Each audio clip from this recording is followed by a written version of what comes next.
បាទសួស្តីបងប្អូនឥឡូវ2:45នាទីគេបាទគឺ16បានទម្លាក់បាននៅខេត្តកាទីវិជ័យគឺម្ដុំកងវ៉ាបងប្អូនអើយនេះមើលទៅដូចសំណំនៅស្វាយហើយអូយ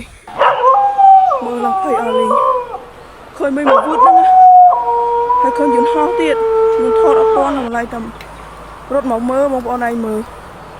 ចប់បាត់ហើយបងប្អូនអើយនៅស្វាយឯនេះមើលទៅចប់ពីអស់មកអូយចប់ហើយអូយ